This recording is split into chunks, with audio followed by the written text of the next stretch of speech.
Looks like we're all here.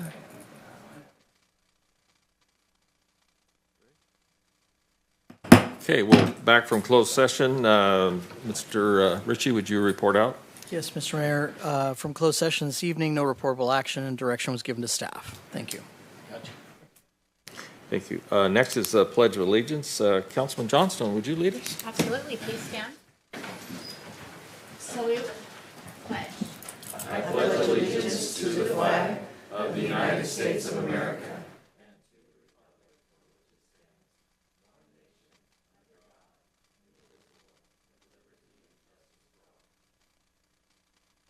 Thank you.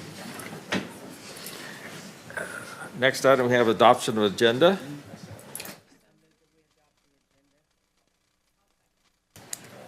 Motion second. Would you call the roll, please? Motion passes 6 yeses, 1 absent. Presentations and proclamations. Tonight, I don't see we have any, unless they've come up since this agenda. We do not. We have a resolution on the consent that'll be adopted, and then we'll, after the council takes action on that, we'll go ahead and have that one. All right. Yep. Public communication, hearing of non-agenda items. Do we have any cards? Yes, Mr. Mayor, we do have quite a few for public comment tonight. We'll begin with Spencer Holtum, follow that with Brenda Narayan. Welcome, Spencer. Mr. Mayor, rest of the City Council and City Administrators. I'm here for 2 reasons. I'll be standing here twice tonight, but it's my honor to be in front of you this evening. First, I'd like to express my appreciation to OPD and specifically my gratitude to Calicia Riley and Lieutenant Travis Johnson for organizing tomorrow's Back to School Safety Coordination meeting. I look forward to discussing the implementation of Safe Route to Schools and other safety initiatives to our students and community as we prepare for school starting next week. As you know, I'm the superintendent of Oroville City Elementary School District, and safe routes to schools is extremely important to the safety of our kids here in the community.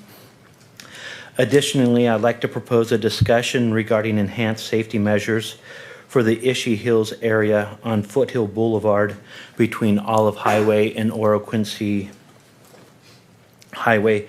My district has previously pursued grant funding with the city for sidewalks in this area to improve student safety. As we are currently allocating funds to support this project, I'm inquiring with the city if there's any additional resources or alternative means to assist in making this a reality. In short, grant alternatives do not look feasible at this time. Because of this, any kind of improvement would need to come from alternative means. We are trying as a district to budget for such a project, but these kind of improvements are extremely costly. Any support from the city would be of great appreciation. It's important to note that both middle school students from Ishii Hills, elementary students from Stanford Avenue, and high school students from Oroville High use Foothill Boulevard as a walking path. Thank you for your time, and thanks again. We appreciate our partnership in making Oroville great. Thank you. Thank you, sir. Appreciate that. Thank you. Up next, we have Brenda Narayan, followed by Jeff McClure. Hey, Brenda.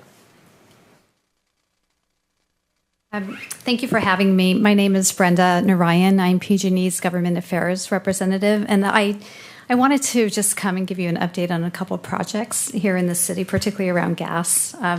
To start by letting you know, I know I've been communicating on these projects by email and sometimes text, and perhaps I should have come here just to update you, but there is a major project going on Oro Dam, Highway 162, and it started in mid-May. This is the hydrostatic pressure testing, which is a test to strengthen or just to test the gas lines. Anyway, the project was scheduled to be complete in July with paving, and just due to weather conditions and some issues that came up with soil testing, the work was delayed a bit. So paving is going to begin around September 7th and run for about 10 days. So we're looking at about mid-September. And I'm here for public comment, but I can answer questions separately outside of here. And then there is another project beginning in September. This is another gas line project along C Street between Myers and Fallbrook. That will be about 2 to 3 weeks of work as well. And 2 of the corners on D Street will be impacted as well, and I'll continue to update you on that. And then there is another project, it's not gas related, again in September. We are working with Tesla to bring in 3 chargers. And this is across the street from the Toyota dealership. And so PG&E will use our existing infrastructure to make that happen. Okay. Thank you. Thank you. We appreciate getting old lines repaired. It's a great activity. Thank you. Up next, we have Jeff McClure, followed by Natalie Deakins.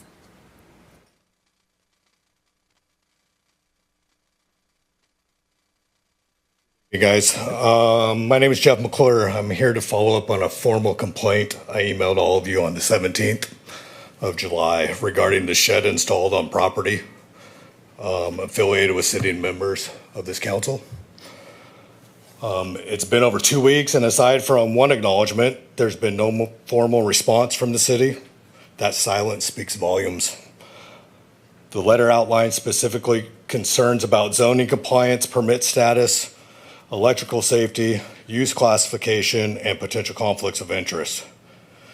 To be clear, this wasn't just a public comment. It was a formal complaint submitted in good faith, expecting accountability and transparency. Since submitting my letter via email, a council member shared my letter with some people in the community. This kind of back-channel pressure retaliatory action is exactly why people hesitate to speak up. It creates a chilling effect, and it's unacceptable. And I will not be intimidated or silenced, and there should be accountability for these sorts of actions by any council member. Orville deserves better. And any council member who shared my letter in this way should reflect on their role in enabling that environment and do better. So once again, I ask, has the shed's foundation and placement been inspected by a qualified official? Does it comply with setback zoning and use requirements? Were drawings submitted and gone through by plan check per code? Was it reviewed properly for electrical planning and historic district approvals? Then why was it removed from planning commission last week? And was there full disclosure and recusal where required or needed? See, this isn't personal. It's a request for fair and equal enforcement of rules. I'm asking for a formal response and a clear explanation of what's been done to address this situation, and a clear, concise action plan, and the updating of any policies and procedures so this issue doesn't arise again by any sitting member. Period. That's it. Failing to address these violations disrespects code enforcement, the building department, planning, and every city employee tasked with upholding fairness and safety. Orville residents deserve integrity from their elected officials, not silence or abuse of power. Thank you. We have a couple questions. Councilman Johnstone? Yeah, thank you. They are working with the city to get all the necessary permits and make sure that everything is above board. It does feel like a personal attack. How? How? Because you're saying sitting council member. Didn't name any names. No, you didn't name any names, but you're definitely insinuating. So I just want you to know that it was taken seriously, your complaint, and it has been addressed. Good. And it is being addressed by the city. Correct me if I'm wrong, Brian. No, absolutely, and I Thank can you let so Pat talk much. to it, but ultimately, we are treating this as any other new construction that's going through the inspection process, and they are working actively with our planning department, building department on a daily, I don't know if it's daily basis, but pretty close to make Pretty sure frequently. everything is done right, from setbacks to foundations to electrical. It's all Okay. being Then wouldn't an email in response to the concerned party been sent? If I sent an email and nobody even Did you ask responded? for a response back? It was in that email, I believe. Okay, I'll have to look at the email again, but I'm letting you know now that it's being taken care of. We appreciate you bringing it to light, and we appreciate you directing us to do what we're doing. So, thank you so much. Not a problem. Have a wonderful day. I have Vice Mayor Smith is also in the queue. Sure. This is more directed to the city attorney, because you did raise some important points. I mean, in principle, everything you shared, I would agree with as to our responsibilities. I think it comes down to expectations. So if a member of the public raises a concern about a project happening in town that they feel may or may not be appropriately permitted, then what's the obligation of the city then to respond to that complaining individual? And then the other concern that you raised was that your letter was shared. And I did read your letter. I just, from where I sit, I felt it was more appropriate from one of the departments of the city to respond to a concern Right. like and That would have been whether- fine too, but I Yeah. didn't get anything. And silence is worse than bad news. And so I appreciate you bringing that to our attention, because certainly should then we have an obligation then to assure that a concerned citizen that's being looked into. So if we drop the ball on that, then we need to certainly address that, make sure that we're taking care of our end. But then is there when you send a letter of that nature, is then there an expectation, or do we have an obligation to privacy? Because projects are somewhat more public, or it's public domain, or when it comes to the city. So this is just education for all of us. So Correct. if I send a letter to city council or to the city, is there an expectation of privacy with that? I mean, maybe help us from a legal standpoint, because you raised a very alarming concern. Is if we mishandled something you felt was private and we exposed you unnecessarily, then that I would be concerned about that. I would just want to hear from our attorney. So procedurally, whenever there is a complaint about noncompliance, whatever that complaint may be, it should be brought forward to the Code Enforcement Department. We have a citizen complaint form to handle those kinds of intakes. If it's received by a sitting member or city administrator, that individual should be referred to the Code Enforcement Department to bring that complaint forward, so that, and the reason is because the council members, you are policy setters, not operational people. So we already have existing policies on how to deal with code violations and complaints like that, or noncompliance, and those are carried out through the Code Enforcement Department. From there, it could be cross-referenced to building or planning or whatever other relevant departments there are.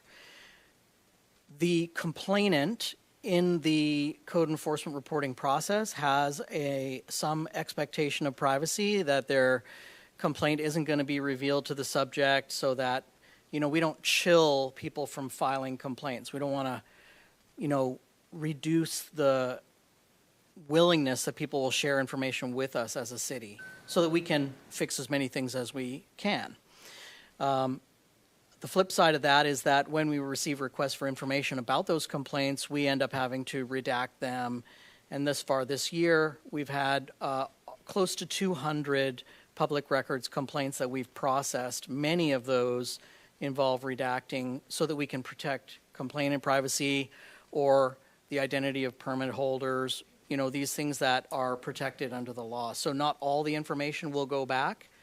Ordinarily, the complainant, when they do that code enforcement process, will get some kind of communication from the Code Enforcement Department that their issue was, reviewed and resolved, and not all the details are necessarily provided, but there is some level of closure when that happens. So unless both of those pieces happen, right, operationally the city becomes aware in the Code Enforcement Division that there needs to be some kind of an action.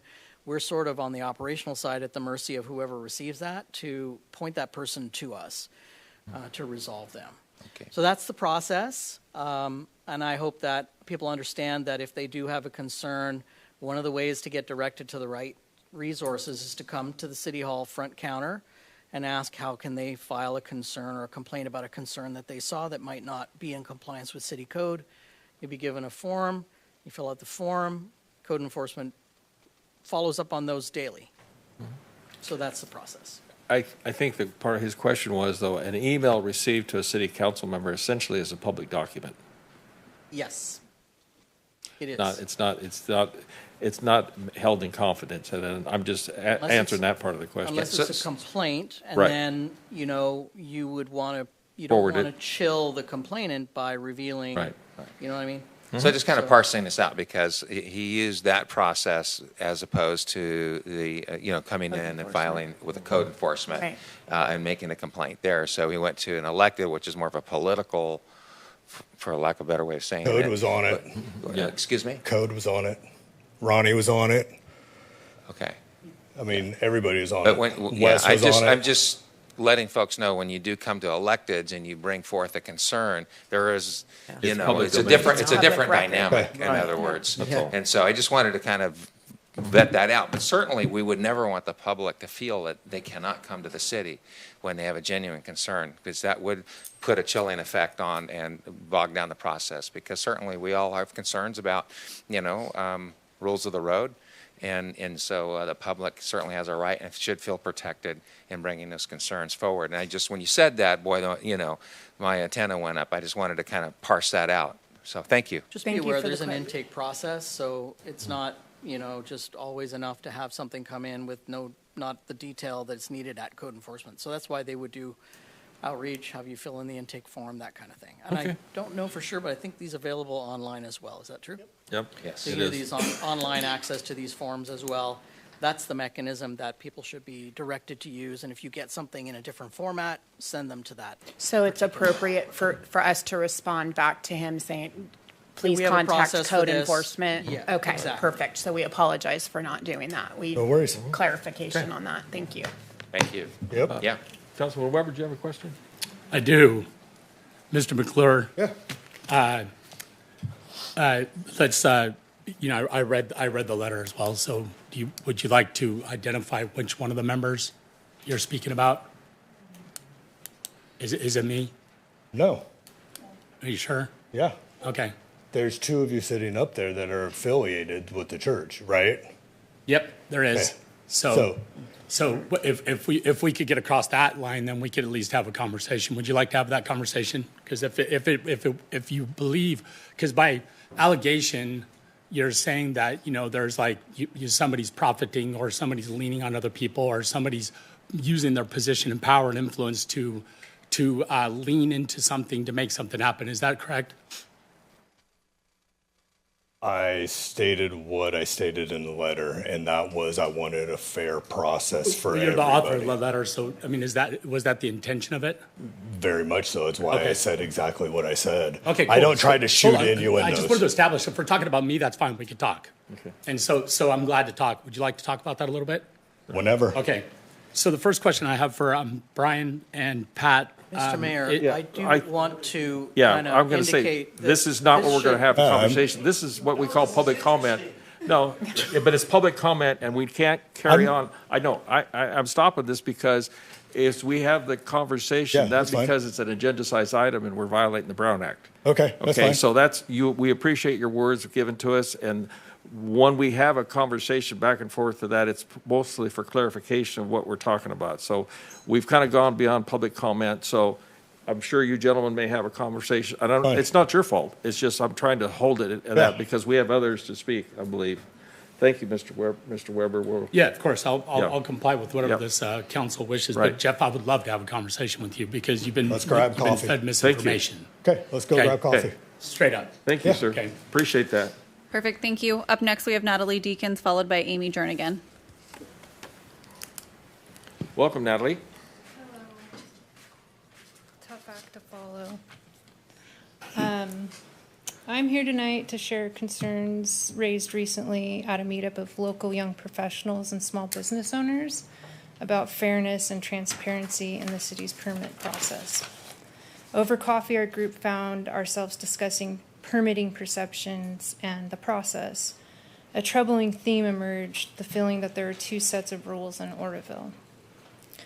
one for those with influence and one for everyone else. For example, a local bookkeeper who recently took over her mother's business was told she needed an occupancy permit or she would have to close. She could only reopen after paying for the new occupancy permit, even though nothing had changed except for the name on the license. The same business, the same services, just a change in ownership. She asked, "Why do I have to pay a fee? Would it be different if I knew someone on the council?" And just last week, a friend of mine appeared before the Planning Commission because the city changed her use permit classification, potentially exposing her to a large new fee through no fault of her own. These are honest, good people in Oroville, following the rules because they believe in doing things the right way. And they're watching what's happening here and wondering why. Why do the rules seem to shift for someone and not for others? That perception matters to me.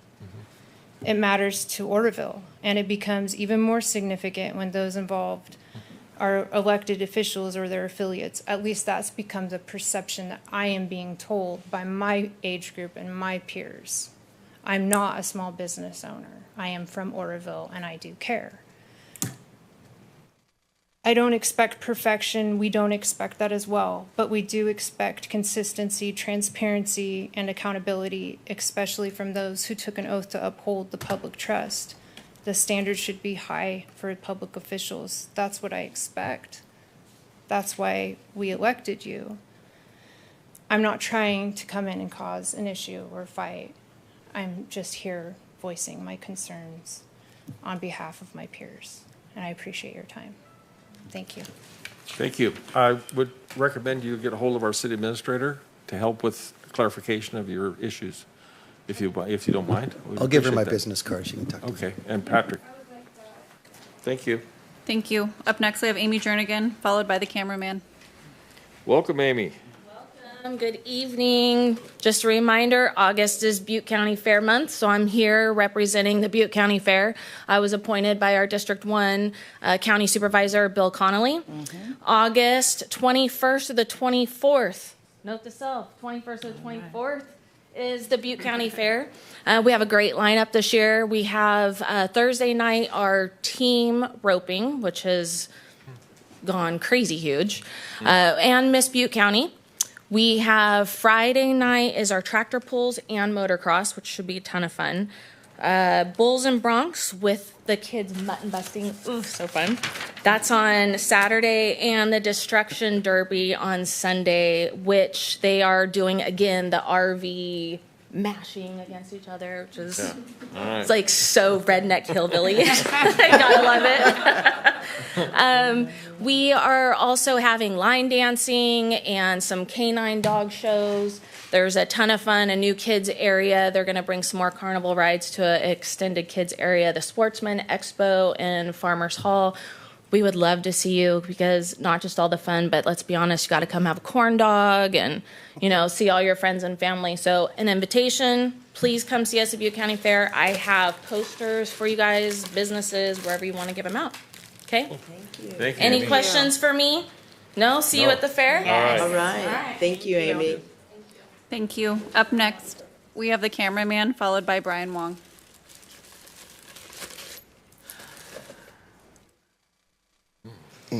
Good evening, Oroville City Council. Going to do a bit of good and the bad, show that I am transparent as much as I can try to be. First, I'll start with the good. I want to give a shout out to our code enforcement and animal control for condemning a property a few weeks ago and rescuing about 38 dogs in horrible, neglected conditions.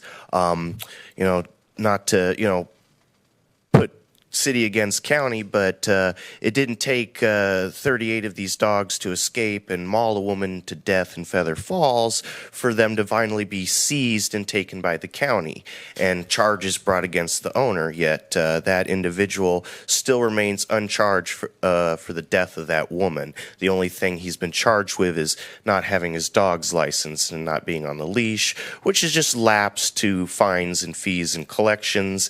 And I read the report from Animal Control. It said, he said straight up to the officer, I can't take care of them. So I guess fining him to death will solve the problems.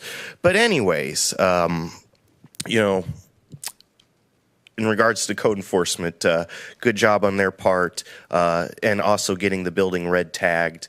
Again, the county, it took almost 3 years for a condemned property not too far from me in the county jurisdiction where there was drug dealing, where there was drug usage, to take 3 years for it to get condemned and red tagged. So, you know, good to see that they're putting in an effort and where it needs to be put in.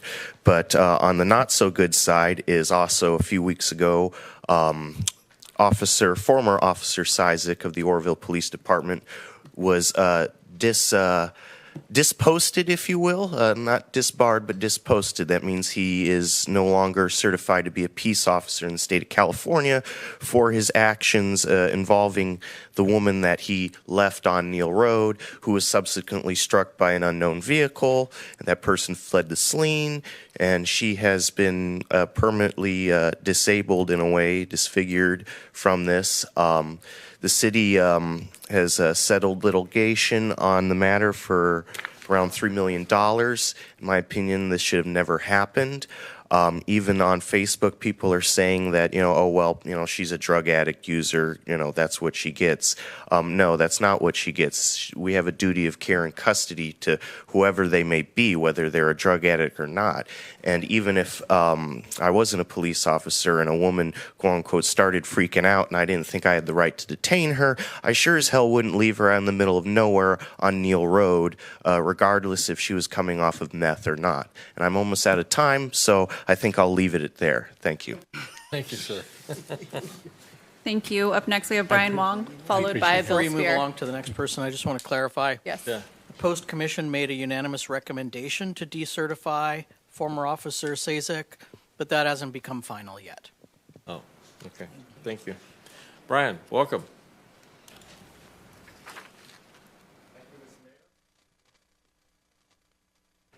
I just want to kind of like talk about our personal journey as my startup company, Oral Carbo, what we've done, what the problem that we were trying to solve in starting our company, and it has to do with biomass, which is some of the issues that are being discussed locally. So imagine back in 2021, we were under strict masking issues, and we had all these fires burning around us. So one evening, we were fire evacuated from our home. We couldn't go back home, so we were spending in the evening in the dining room at Union. So all the kids were there, were all coughing from the smoke. And that was the moment in time where I said, hey, there's got to be something that I can do about these smoke issues. So since 2021, we've had more fires. And there's a lot of like discussions in the federal government about the right thing to do. Some of it has to do with climate change or not. So anyway, I haven't gotten into those discussions. The problem that we were mainly looking at was how do we provide local solutions so then we wouldn't have these smoke issues. In terms of the state of California, they didn't even recognize emissions from these fires that we have because they consider biomass as a carbon neutral fuel. So they don't even count it in the emissions in the Air Resources Board. Now, when you look at these emissions from fires, every year they emit the second largest quantities of emission. So regardless of what the federal government or our state government thinks, we have a problem here. And it poses a health hazard for everybody that lives in the region. So then the question ultimately comes back to what solutions can we provide locally so then we can take the biomass somewhere so it doesn't burn, whether it's up in the hills or the farmers have to clean out the ranches and burn it on the field. Because just like this morning when I woke up, I looked through the valley, it's all hazy. And that's not good for any of us. So then the question comes back to what are we going to do about that? Thank you. Thank you, Brian. Thank you, Brian. Up next, in the last submitted speaker card, is Bill Spear. Welcome, Bill.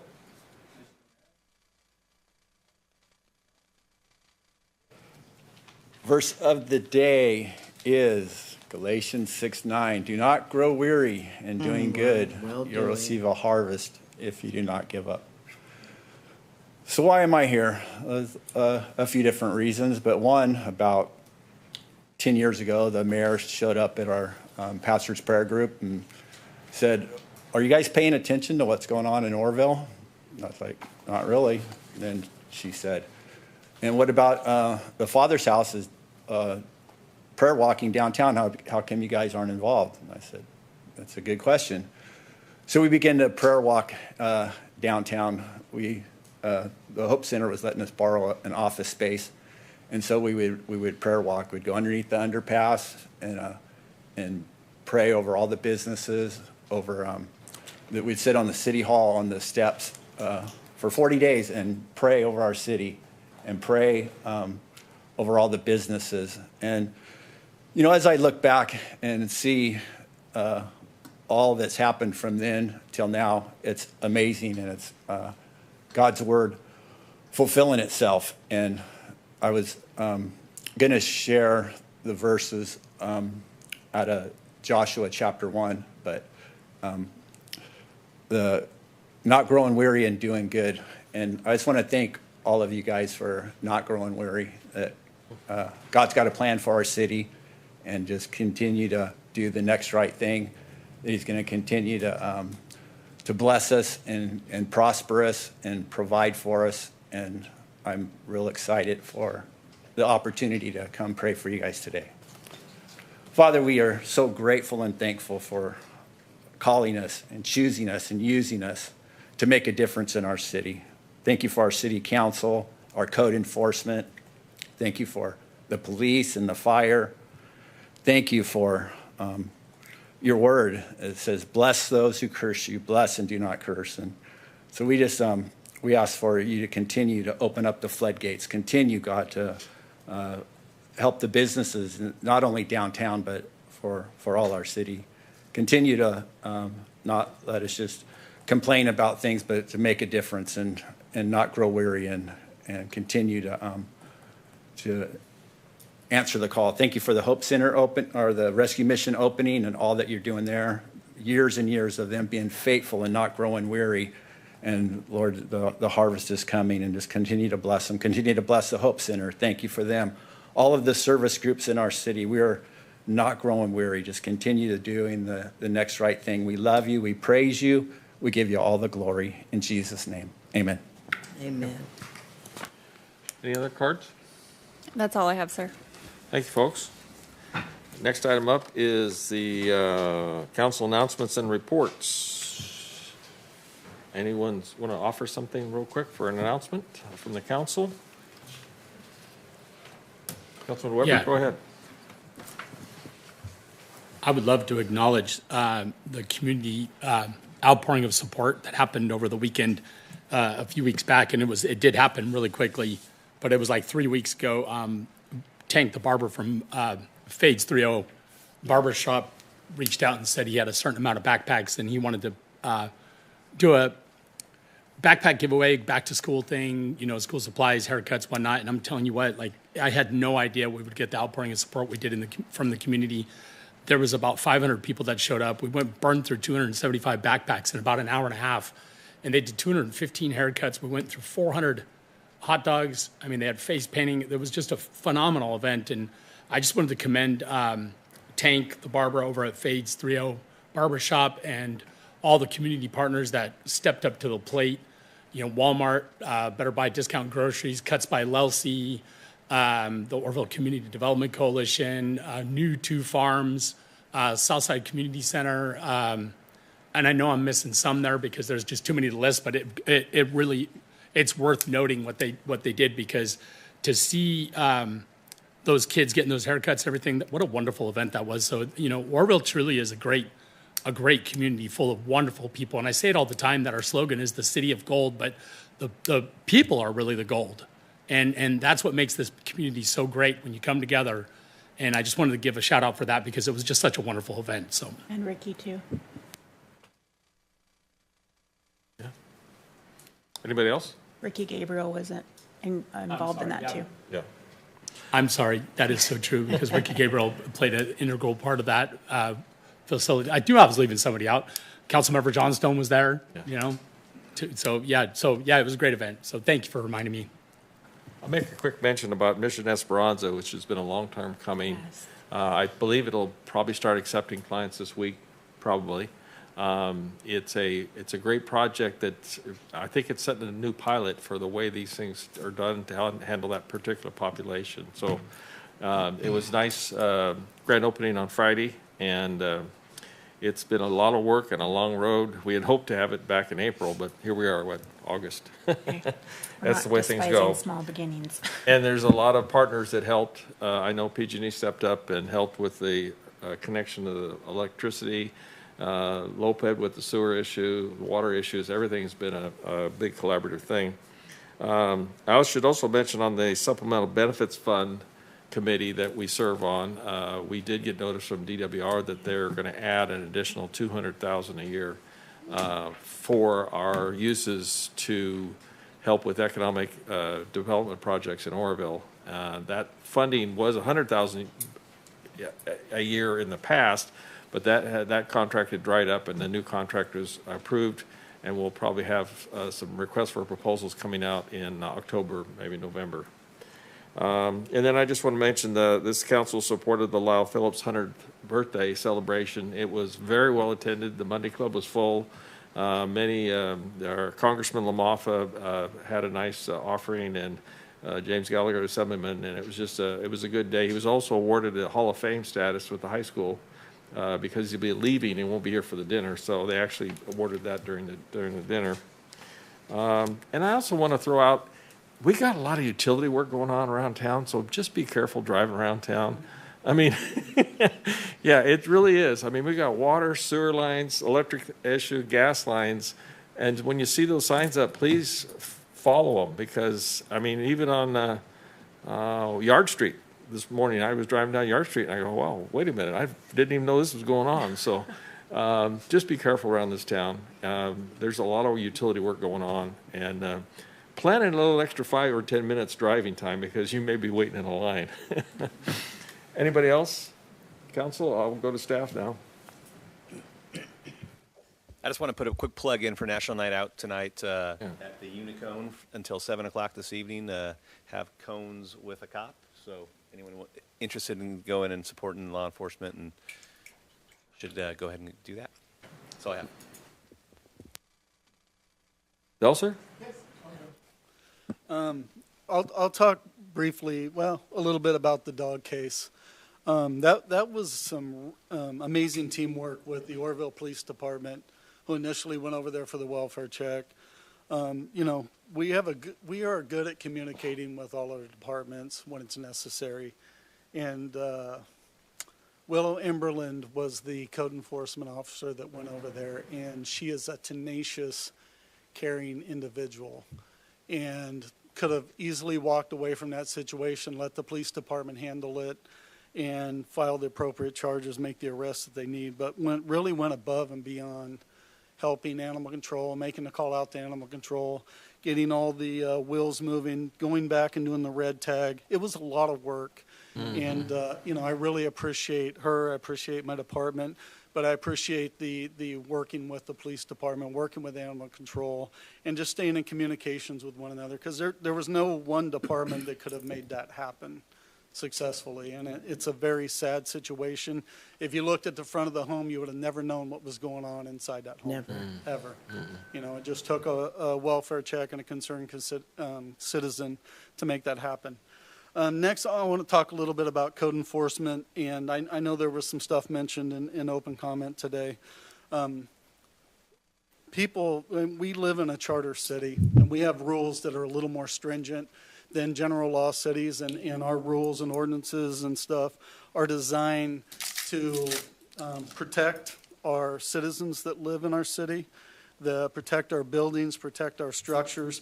There are rules and regulations and ways to do things. And I just want to stress that I think when things happen, and this happens quite a bit in our city, but it's important to educate, and that's what our department is about. We start with education. It is important that, when you're wanting to do a project on your property or whatever, I stress this with planning, building, we all work together, is just come in and talk to us. We're human beings. We appreciate the excitement. We love development. We love seeing things get improved. But there is a process, and the process is all about making sure it's safe today and safe 20 years down the road or 30 years down the road. It is a process. Everybody has to follow the same rule. I promise you, the city, we do not play favoritism to anybody, especially me. You know, I have a extensive background in law enforcement, and I believe in spirit of the law, but I also believe in letter of the law, especially when it comes to safety and quality of life. But I do love the idea of when businesses and individuals have ideas, dreams, people like Brian Wong, you know, just want to make our city better, want to make it beautiful, take up space that doesn't give people an opportunity to set up a camp or make a mess. I love that, and I think it's great for our city, but there is a process.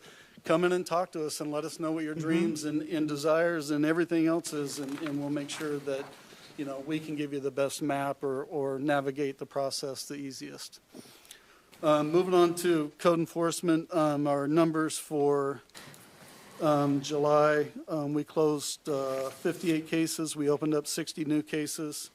We abated 8 abandoned vehicles, 4 building code violations, 9 graffiti cases, 5 multifamily cases, 12 single-family cases, some substandard cases. City Works has been very busy. We've been out nabbing up the shopping carts, painting red curbs for Public Works, just staying busy. You know, it starts about late April, and it will not let up until about November. We have constant cases, constant calls. My last council meeting, or the meeting prior to that, you know, you agreed to an MOU with the Department of Employment and Social Services to have a full-time housing navigator. That housing navigator's in place. Her name is Dulce Sanchez, and it's been an absolute difference in the contact and the outreach to the unhoused in our city. This is a person that's been doing this job for 10 years and is just, I mean, I've been watching her work over the last week and the amount of contacts that she's made, and her partnering with my community navigator, Bert, and them working together and going out, and the amount of connections we've made, the amount of services have been provided in just a week's time is night and day in comparison to the process that we were using before, where we were calling out for a housing navigator. I mean, it is money well spent, and it is a really good program so far. We're still working out a few little kinks here and there, but getting people transported, getting people connected to services in other states where they have services available, whether it be military, whether it be native, and you know, I mean, that's been a huge improvement. And I'll tell you, Dulce is, you guys have to meet her. I'm gonna have her come in here. She's unreal, man. Cool. She's a busy gal and a great time manager, and works really hard and has a lot of good ideas for our city. So that was thank you for the support on that. That was a huge plus and a huge difference in our department. And then I have our community navigator, Bert. You also agreed an MOU on the homeless management information system. He's working on that now. He's got access to that. We're still working out a couple little bugs, but he still can get in there and add notes and look at individuals to make sure that we're not duplicating our efforts with people. And we're doing a really good job of keeping track of where these folks are, so when they do get services, you know, it doesn't go away. You know, we're able to find them, get them into the services. I think last week we had 13 people in the housing off of our streets. And cool. I mean, that takes a year with our old process, you know, but having somebody in the office that is dedicated right in our city limits to take care of business is really good. Also, I have a couple of code enforcement folks that have been working overtime on the weekends, dealing with the illegal food vendors, and really, really doing a good job. I don't know if when you're driving around, you don't see that those folks are not out there and not you know, doing things illegally and preparing food illegally, and it makes it safe for our community. So that's all I have to report. Thank you. I want to add too, we've had many comments that problem has diminished between you and the police department and everywhere. It is, and I think it's a positive that people have commented to me, hey, something's happening here. So I'll lay that out there. Councilman Johnstone's on the queue. Say thank you, Ron.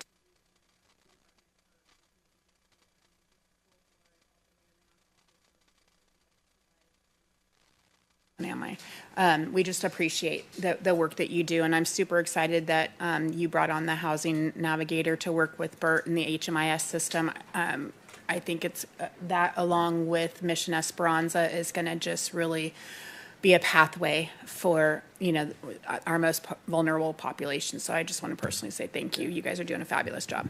And I will tell you, our Safeway Home program, and it's very simple, and it's amazing the amount of people that get stuck in our community for whatever reason. I mean, I'll bring in a plethora of stories for you from, but it's weird how they can't get out just because, you know, vehicle accident, vehicle breakdown, incarceration, whatever the case may be, you know, and being able to get them, you know, back home. I mean, it's just instead of stuck on our streets. It's a big difference. Well, please let your team know that we appreciate all the work that you guys do. They're a good team. They work hard. Councilman Goodson has a question. Yes, they are an excellent team, and I hope I never fail to send you those replies and say thank you for all that you and your team do. I just wanted to give a huge shout out to your code enforcement team. I know that there were others. OPD was there in the situation that involved the dogs that is in my district, and you would never know from the outside. Never know. And so as I was doing my grid that afternoon, and I saw that there was a situation, and so when I pulled over, and as council people, I'm probably the only guilty one that will ask for, you know, well, give me the skinny.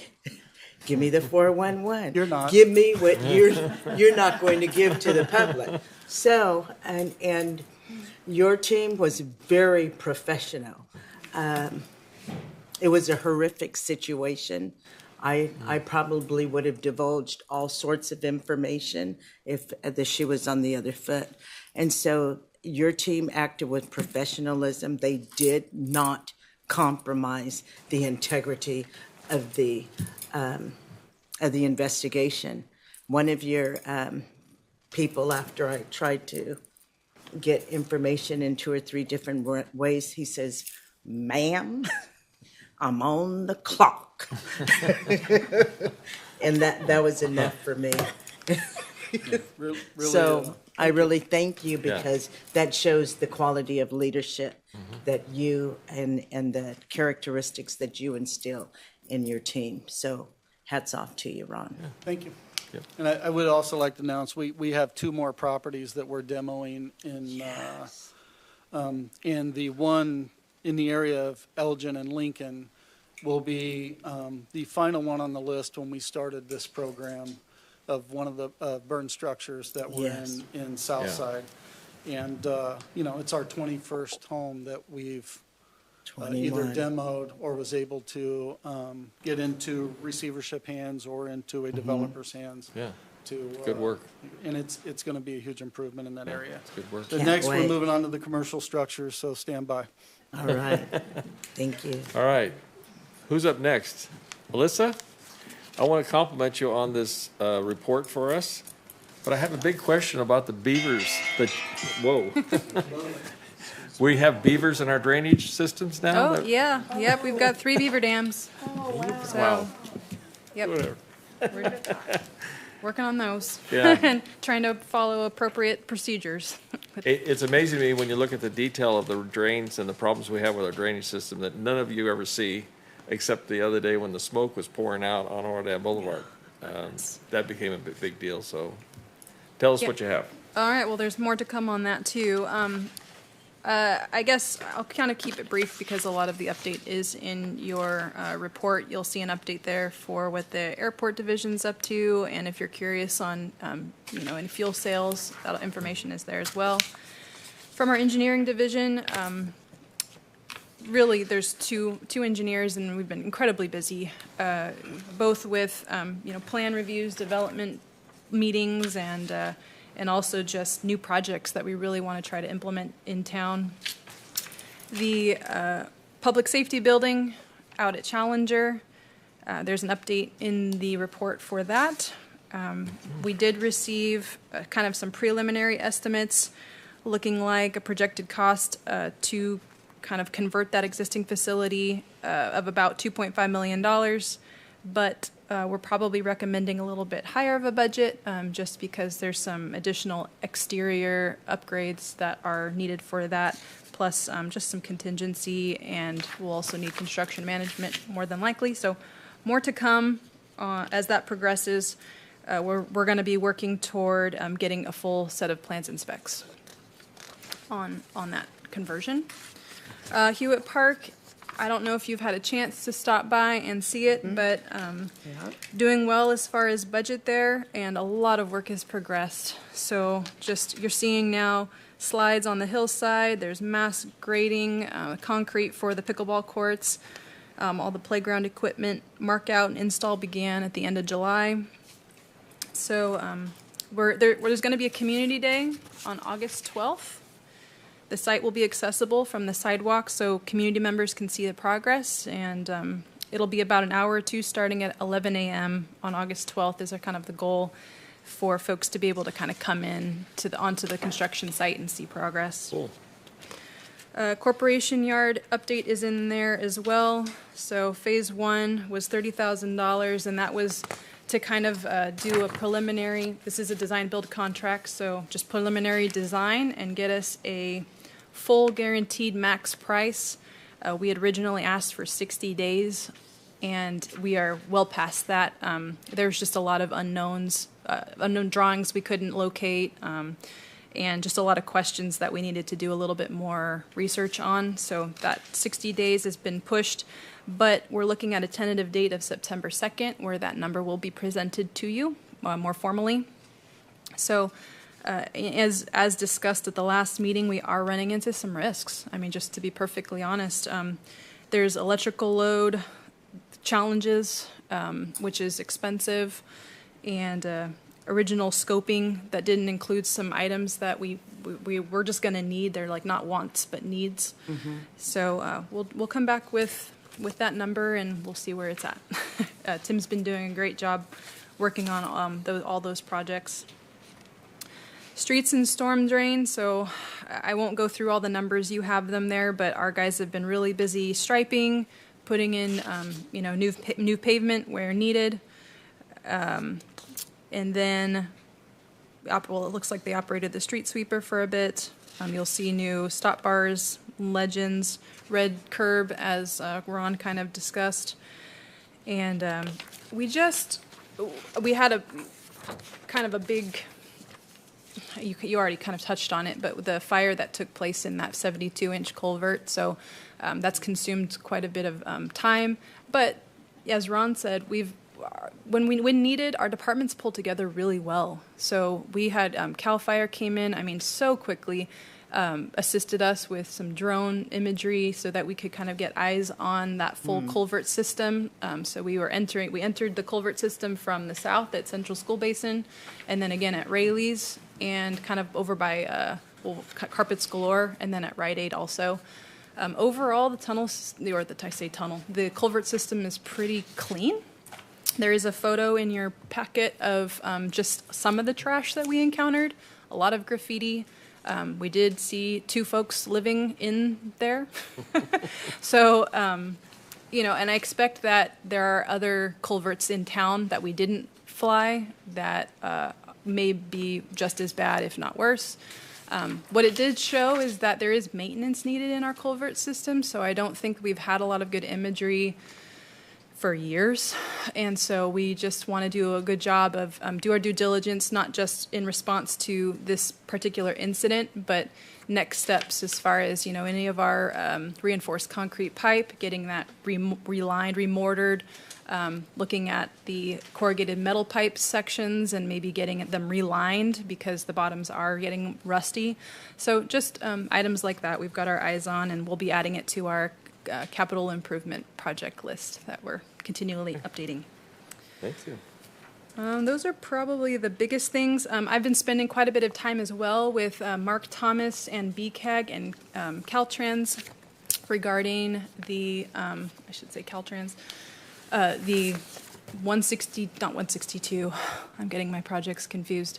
The Washington and Table Mountain corridor. So there are a number of photos there, teamed up with the police department, got great drone imagery for that project as well. So just been working with them on proposed design. So we're looking at 3 different potential roundabout locations. We're wanting to add a multi-use path. So it's a lot, and but we're making good progress on that. So we should have I'd say like a 30% design in the next few months that I can present, and then we'll be having public workshops as well, just to get feedback on the design as it goes. So more to come on that. Councilman Johnstone has a question. Yes. I guess for just showing appreciation for all of our staff.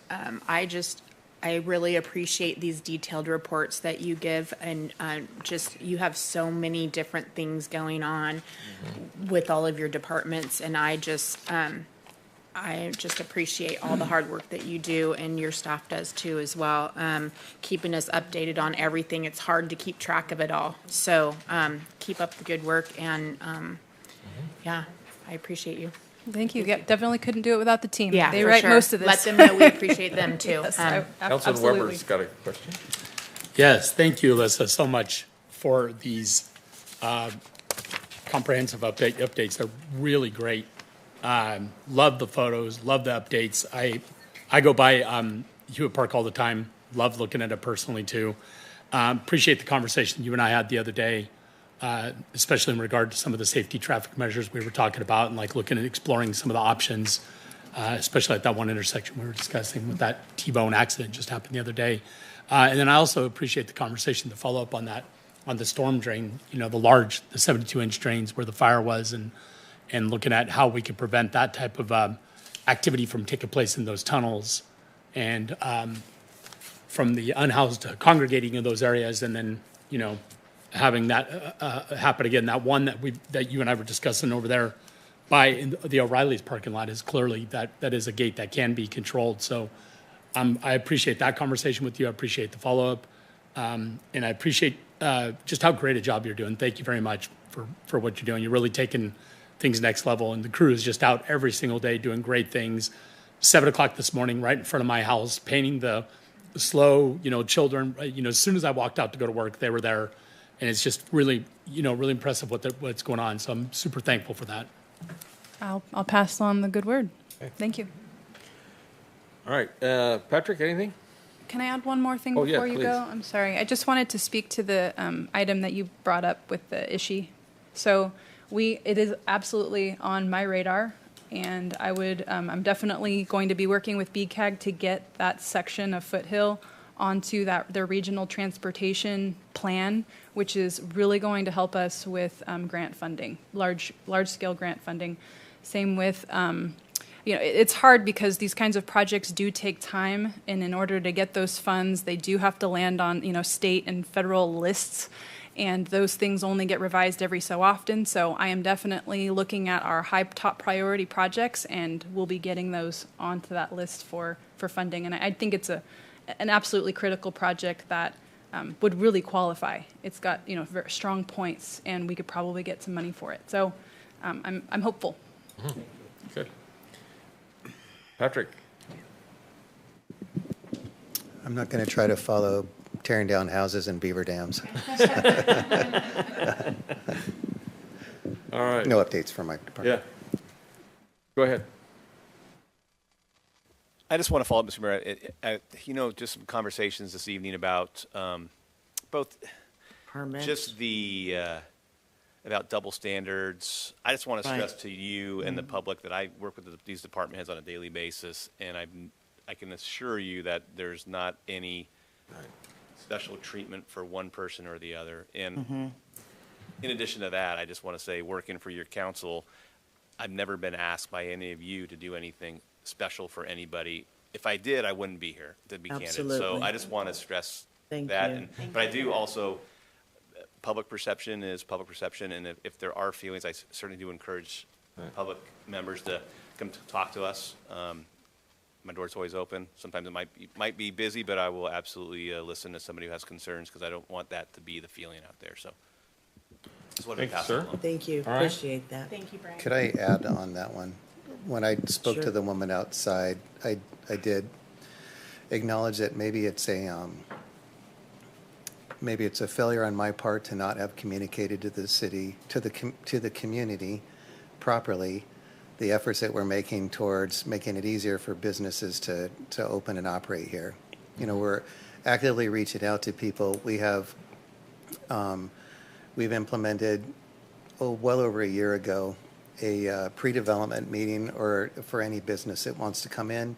We're trying to get people to come in. I have a newsletter that I'm putting out now. I don't know if you've seen that. It's going out monthly from the Community Development Department. In the last issue, I did talk about how if you want to have a business, if you want to have some sort of a project, come in and talk to us early so we can help you flesh it out and so that you can have the quickest path to getting done what you want and not spinning your wheels on something that can't be done.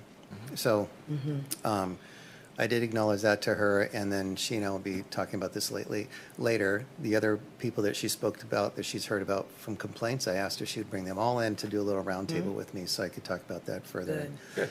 So we're actively trying to make things better and really close that communication gap between the city and the community, which truthfully exists in every city. But it doesn't mean that we can't do it better. So that's what we're working on. Appreciate that. I'll have to tell a little personal experience too, because my own sister chewed me out the other day because she was mad at the city. Come to find out, she was getting a roofing permit, and now Air Quality Management District requires an asbestos inspection of a commercial building before the permit's issued. So yes, she finally got a city permit, but she had to go to Air Quality first to get that. And so it wasn't my fault, or it wasn't the city's fault. It was another agency as a state law, but I still got chewed out. So family's getting together, I'll tell you. Okay, I think we're done with that. Can we go to the public hearings, Mr. Mayor? I know we're a little bit late on that. Okay. But it's okay. Well, I was going to say maybe we get the consent items done, and let's get the consent items done first, so we get them out of the way. We have a presentation I'd like to get done too. So, All right. I'll open the door and motion for consent items as presented. I move that we approve the consent calendar. I'll second. Any questions to that? Call the roll, please. Good.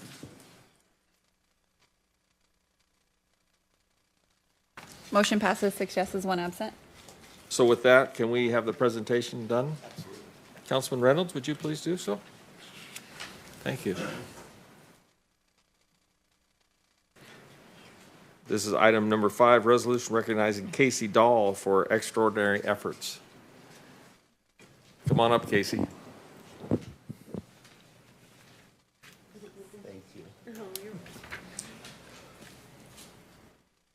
City of Orville, resolution number 9405, a resolution of the Orville City Council recognizing Casey Dahl for her heroic actions, saving an employee's life. Whereas on July 9th, 2025, an employee experienced a life-threatening choking incident on company premises. And whereas Casey Dahl demonstrated extraordinary presence of mind, courage, and quick action by administering aid, which directly resulted in saving the employee's life. And whereas Casey Dahl's actions exemplify the highest standards of selflessness and dedication to the well-being of fellow colleagues. Now therefore, be it resolved that the City Council of Orville hereby expresses its deepest gratitude and commendation to Casey Dahl for her heroic actions in saving the life of an employee. Be it further resolved that Casey Dahl's exceptional deed be officially recognized by the City Council and the City of Orville, presented to Casey Dahl in acknowledgement of this remarkable act, passed and adopted by the Orville City Council at a regular meeting held on August 5th, 2025 by the following vote. The ayes were council members Reynolds, Johnstone, Goodson, Weber, Vice Mayor Smith, and Mayor Pittman. There were no nays and one council member absent, Scott Thompson.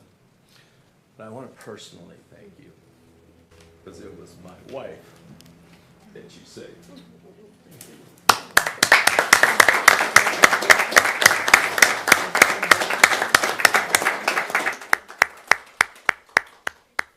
Well, you know, and I don't, do you want to say something? I just want to say thank you so much for the council too. And then I just wanted to thank Spencer and OCSD for providing great training for us because I wouldn't be here without it. So That's thank right. you. And So that I speaks appreciate to it. speaks to leadership. Thank you for ensuring that everyone is trained, because a lot of us don't really know what to do, and then some of us that know what to do don't really act when it happens. So You freeze. everything came together at the, and thank you. Yes, Thank God you. bless you. Thank you. Thank you.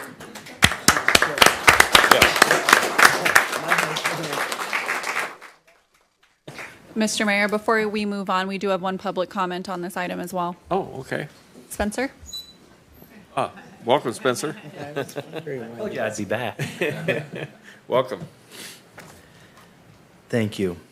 The Oroville City Elementary School District is filled with pride as we celebrate with the city, Casey Dahl, as a true hero in our community.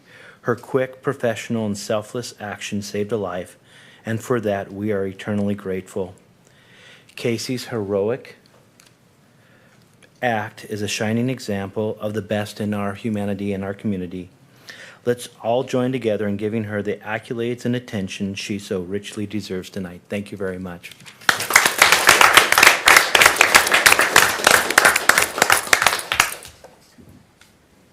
Thank you. Well deserved. Now, shall we move to our public hearings? Yes, please. We have a number of them, folks, so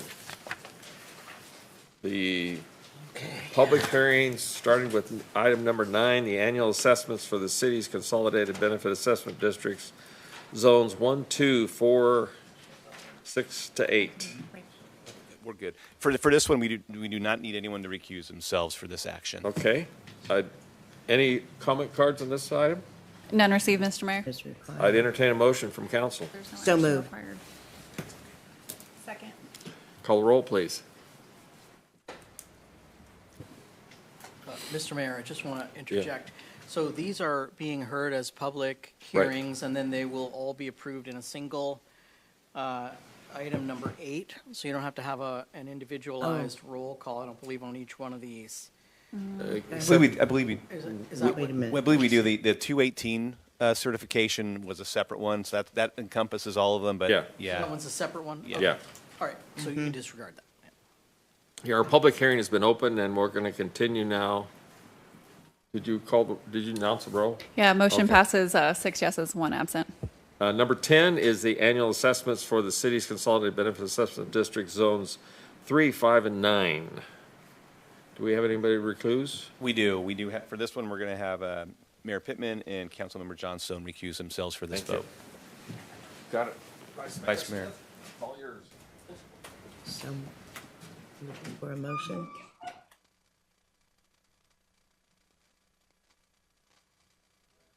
For the item number 10, benefit assessment, the zones 3, 5, and So moved. second.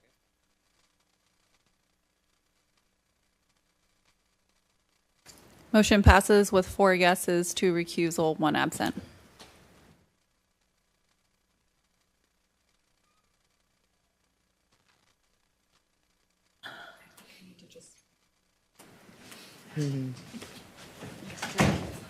All right. Item number 11 then, which is the annual assessments for the city's consolidated landscape lighting and maintenance assessment districts zones 1, 4, 6, 11, 13, 16, and 18. Yes, and for this one, customarily, Mayor Pittman, you would recuse yourself. Vice Mayor Smith would recuse himself. Council members Johnstone and Reynolds would recuse themselves, but that would leave us without a quorum. So we did do a process before we started tonight. Yeah, so When there is a loss of quorum, what we do to ensure that you have a quorum and can move forward with the business is we draw by lot. Those who will not be recused. Tonight, the lots revealed that Mayor Pittman and Councilmember Reynolds would remain for the purposes of maintaining the quorum and vote on this item. So with that being said and understood to the record, I entertain the motion. So moved. Councilman So moved. Goodson moves it. Seconded. Call the roll, please. Motion passes 4 yeses, 2 recusals, 1 absent. Thank you. Now, we can return our councilman. Thank you. Leave him out. Next item up is item number 12, the annual assessments for the city's consolidated landscape and lighting maintenance assessment districts for zones 2, 3, 5, 7, 10, 12, 14, 15, and 17. Everyone's good. No recusals. I'll entertain a motion. So moved. Second. Call the roll. Motion passes 6 yeses, 1 absent. All right. Then we have, still under public hearing, the item number 13, the Butte County Proposition 218 resolution for fiscal year 25-26. This is the one that our city attorney was referring to. That is for all of them, just certifying that we followed a 218 process. Okay. Entertain a motion. So moved. I'll second. Call the roll. Motion passes 6 yeses, 1 absent. All right, it's now 6 o'clock and our public hearing is closed. Go back to regular items. Regular business, item number 6, appointment of Aaron Lackey to the Art Commission. Yes, I'll be presenting that tonight, Mr. Mayor. Good evening, Mayor and council members. I am pleased to bring forward the appointment of Aaron Lackey to the Oroville Arts Commission. Aaron is a dedicated community member with a strong passion for arts and a deep appreciation for Oroville's cultural landscape. She brings with her both creative experience and a collaborative spirit that aligns well with the Commission's mission to enrich our city's artistic expression. Her background, along with her commitment to public service, makes her a valuable addition to the Commission as it continues to support and promote art throughout our community. Staff recommends the appointment of Aaron Lackey to the Oroville Arts Commission and looks forward to the positive contributions she will bring to the team. If appointed, her term will begin today through August 5th of 2029. Thank you. Entertain a Councilman Johnstone. I would like to entertain the motion.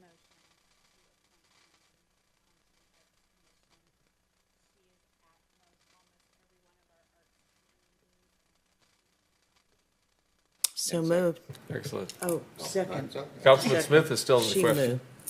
Oh, I just wanted to add that Yeah. Thank you, Aaron. All right, if there's no other further discussion, I'll call the roll. Motion passes 6-1. Thank you. That'd be a unanimous vote. Welcome, Aaron. Thank you. Item number 7, NeoGov's recruiting and applicant tracking system software. Welcome, Liz. Good and morning, Megan. Mayor, council members. We'll keep this short as we all have places to be.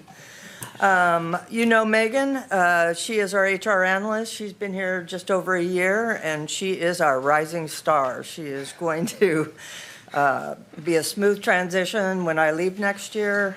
So she is going to take this office to much higher level.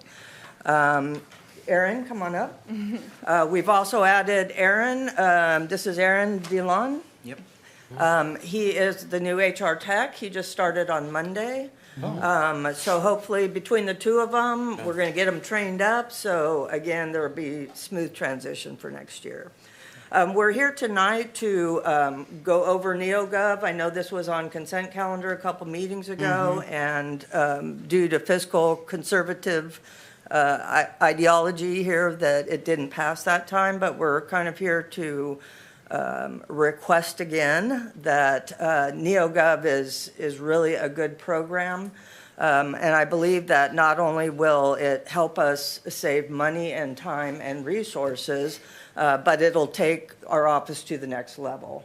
As you know, we've been trying to go paperless, and right now we are bogged down in paper with the recruitment process. So we put together a little presentation, Megan did, so let's go over this really quickly. So some of the reasons why NeoGov would be super beneficial to the city of Oroville is because it would simplify the applicant tracking process, not only in the HR side, but also in the applicant side. The applicant can go and create a profile within NeoGov and update information as needed and apply to however many jobs within the city they want to. NeoGov also will house all of the applications for us for the duration of California state law, as well as house demographics that we can use for metrics, as well as all of the information we need for the AB 2561 presentation that we have to do yearly as well. It also reaches, NeoGov has about 35 million active job seekers, including 850,000 in California. That is a huge net. NeoGov is also nationwide, which is super beneficial because it helps us reach talent that we're currently not reaching with the recruitment measures that we have now. It also has enhanced analytics for tracking, for hard-to-fill roles, and it's also 67% more effective than posting and hiring and recruiting on LinkedIn, which I thought was really beneficial for us as well.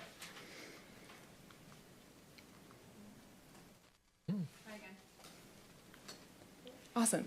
So while Indeed does offer free postings, I did kind of want to highlight some things for you guys. So for example, if we were to post a police officer position free through Indeed, our yielded applicants per Indeed's guidelines is 0.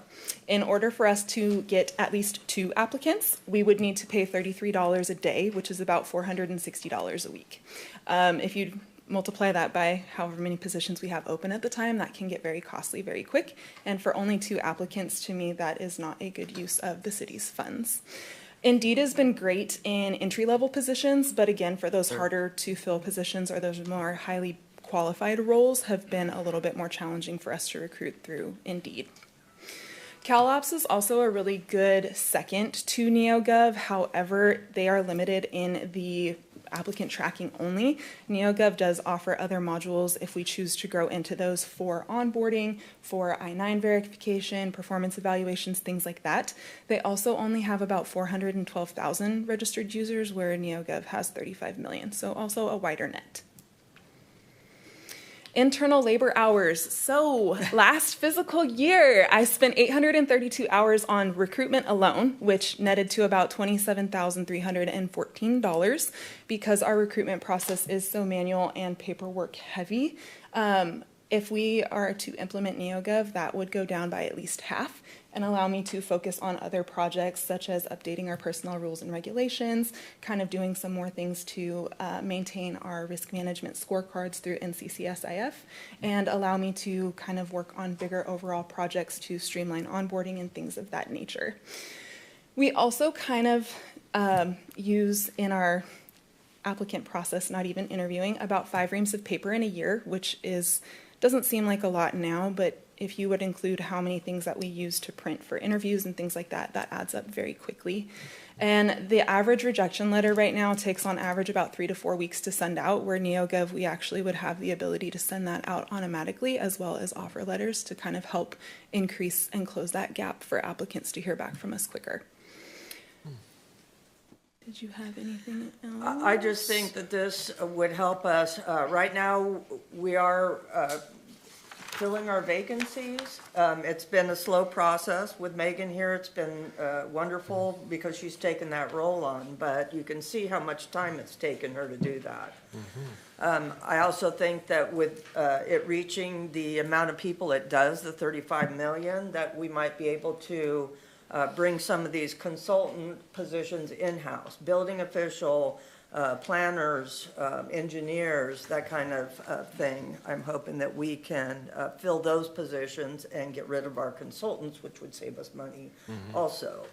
In addition, I'm hoping that it will reduce staff time and resources that we put towards recruitment right now. So when I do leave, that maybe we wouldn't have to have that third HR person. Not only that, but NeoGov actually watched the council meeting where this was presented on consent calendar, and Eric pulled it, and Brian kind of pitched it. Well, they watched that and they said, okay, well, we can give you a 2-year and reduce the cost. So they did that for us. So what did they come back at? For the 2-year contract, it was about $19,000 and some change, which would allow us to try it out and have a good duration of time while still giving us a good discount in that work. And like Brian did state in the last meeting, public sector, it is kind of the gold standard. A lot of organizations use it. And it just would make the applicant process smoother on all sides. And since we have to keep that candidate information for so many years, it's better to have them storing it in their cloud than us storing it digitally on our servers and stuff. I just think this is would get us that one step closer to being that paperless and efficient with our time and resources. It would also allow us to be a little bit more competitive by not just accepting paper applications, by actually being competitive with other local agencies and hopefully helping us recruit some higher quality talent for those harder to fill roles. I actually did you have other agencies now reaching out to have you sit on virtual interview panels, and I sat on one for Lodi, I believe it was, and they use NeoGov. So they just sent me a link. I got in there, looked at everybody's resume application, and then they had the interview questions in there and the scoring sheet in there. So it was all kept in one area. It ran very smooth and was very efficient for that day of interviews. So. Also, one more thing, I don't think I mentioned it in the slide, but we also talked about posting on LinkedIn. LinkedIn is kind of hit or miss. So you are allowed one free posting per 30 days. However, that caps at 40 applicants. So once you get 40 applicants, you can no longer intake, and then you can't repost that role for 30 days. So you kind of are cornered, I guess, in a sense. And then to purchase anything, the bare minimum is $600 or $498 for 600 clicks. So that adds up really quickly too, because if you just have people who are interested in just viewing the role but not actually applying, that can blow through a budget really fast. And if I could add just one last thing.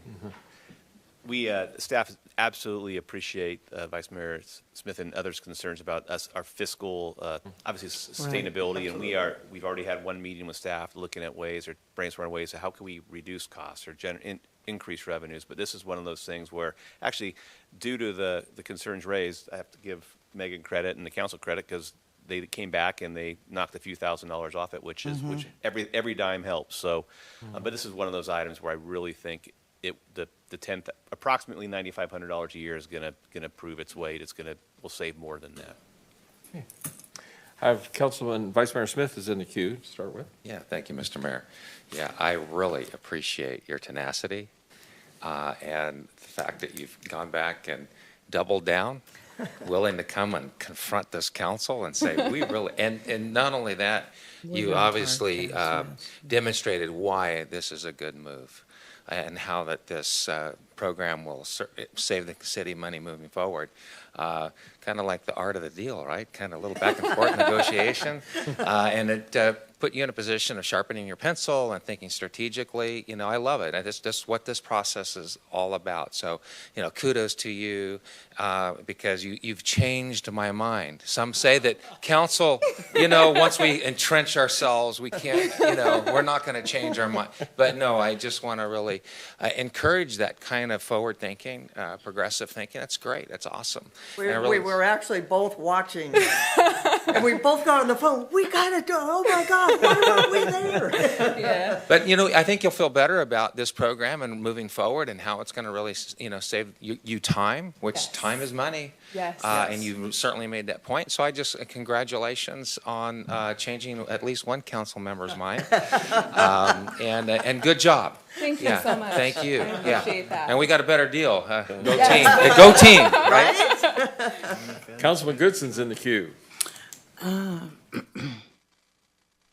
I guess I am.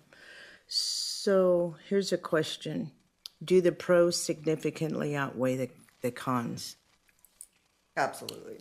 Yes. So realistically, we know there's cons and there's hiccups. And so do you feel that they're minute enough to overcome? So I talked to a couple of people that are familiar with the system. And just to get some candid feedback, one had mentioned outdated interface. The design of the platform is described as tired and could just use a refresher. And I think that with anything in today's world, technology is always improving. What was high-end last year is now obsolete. So do you feel, how consistent is that system being updated? I feel like it's being updated pretty consistently. I've seen a couple agencies who currently use that system, and I don't, in my opinion, feel like it's tired. I feel like it's very user-friendly and very easy to navigate. For our need. For us to use? That's what you're saying, Yes. for our need. For our needs, yes. Which is everybody's needs are different. Yes. Okay. I feel like it's very easy to use not only on the applicant side, but also for us, and would be very beneficial for a number of reasons. I feel like the pros definitely outweigh the cons in this situation. And they're probably watching this right now, so they They- probably are going to improve just from what you said. They are. Our NeoGov rep is watching, so. Oh. Well, good. And All they are very interested in working with public agencies. Like, to know that our rep tuned into our last meeting to hear about it and then came back and said, hey, we heard council's concerns. We want to help you guys get to that point and get a good middle ground. I feel like they will definitely take what we have to say into consideration.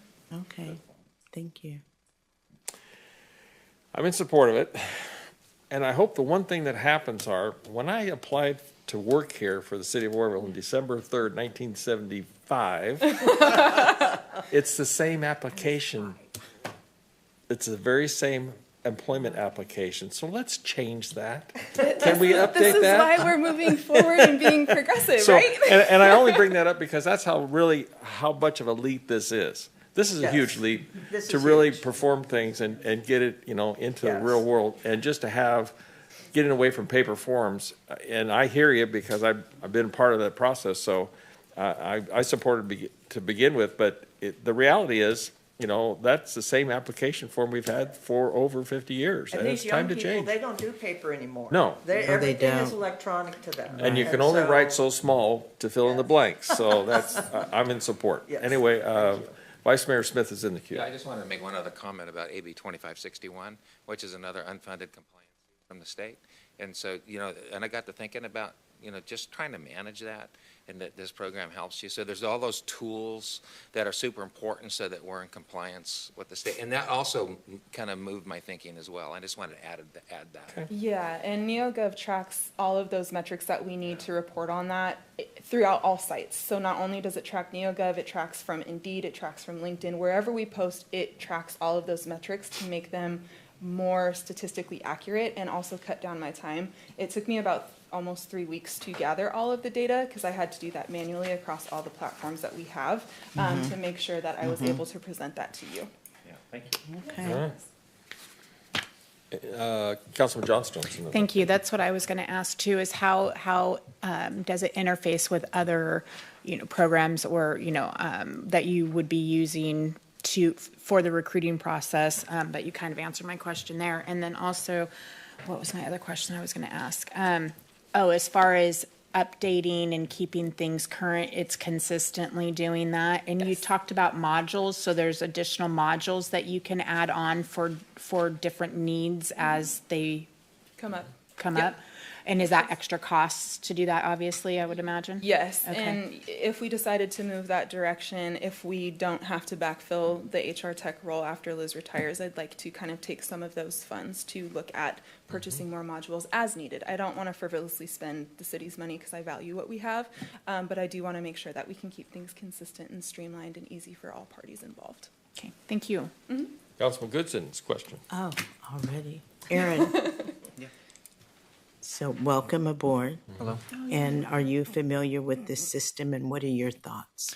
Not in particular NeoGov, I worked in the private sector, and within the private sector, we use Paycom, Paylocity, as well as ADP, which is a Workday program, and I kind of manually did that myself in those companies as well. And compared to the public sector, I'm not apples to oranges saying you guys are bad or anything, but there are other private sectors and other nonprofits that are far more ahead, like the mayor Yes. mentioned, like with paper applications and stuff. That's just not me being a young person. That's just what I've experienced, like literally. And with that being said, like everyone here, everyone a part of the city, our only failure is our failure to try. So if we can sit and talk about it for 9 years, that's great. But same thing with the beavers blocking the water or doing something on the sidewalk. Our only failure is a failure to try. So at least we could learn about it and then make an informed decision there. They also said if we defund it, that we could cancel the contract. So if it doesn't work for us, we do have an out. Okay. So it's not like we are locked in for 2 years. If it absolutely doesn't work for us, council could just say, we're not gonna fund that for another year. I hesitated to bring up the other con that was shared with me, and that was the limited customization. While this system is flexible, it doesn't offer the same customization as private sector companies do. So After reviewing the demo, I feel like it would offer everything that we need to be successful and streamline the applicant tracking system.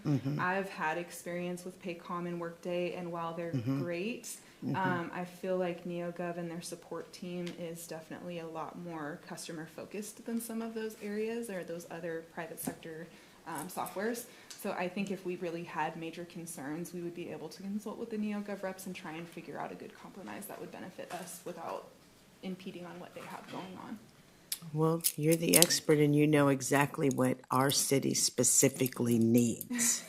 And so I appreciate that. Thank you. Councilman Johnstone. I was just going to ask kind of the same question, like how long is the onboarding process, or is there even an onboarding process? I mean, can you just go in immediately and start, entering in all this information, or does it have to?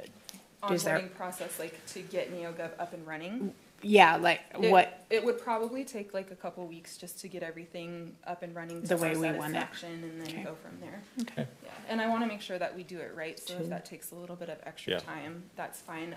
The implementation cost is part of year one, so it's a flat rate regardless, I believe, of How long it takes? Okay, thank you. Vice Mayor Smith is in the queue. Yeah, not to continue to drag this out, but real quick. So if we hypothetically use LinkedIn and got an applicant and hired on, I don't know if you want to continue to use that, but let's say you did, then since they're listening, NeoGov, so for the compliancy, so we hired somebody through LinkedIn, they didn't go through the NeoGov process. Is there a method by which you can transfer that information, so the compliancy, so you capture that data for the reporting? Yes. Yeah. Perfect, thank you, Okay.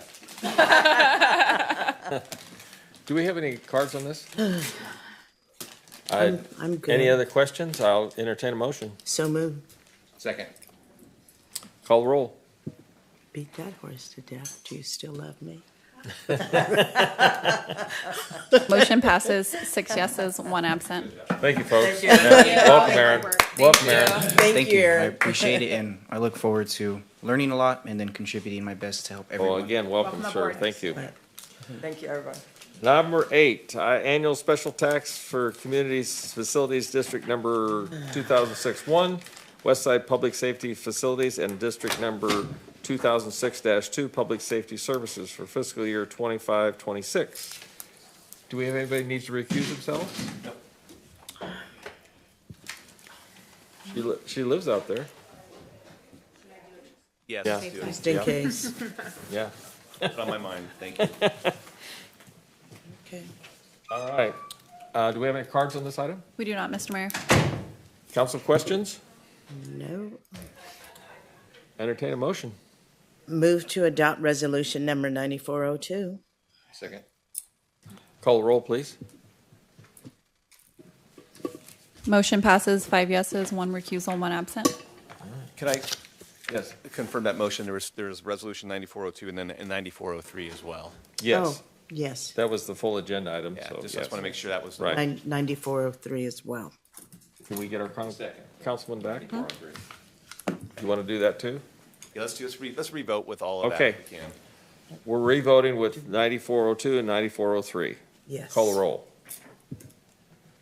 Thank you. Thank you. Thank you all. That's, we gotta go, Agenda you, items, right? we already did that. So public communication here, do you have any non-agenda items? Do we have any other cards? None received, sir. None here. Future agenda items from council members? Any future agenda items to be brought forth? Nope. Looking around the room, correspondence? If that be done, then I will adjourn this meeting at 6:23 or about, and to the next regular meeting to be held August 19th, 2025 at 4 p.m. And it's ice cream time.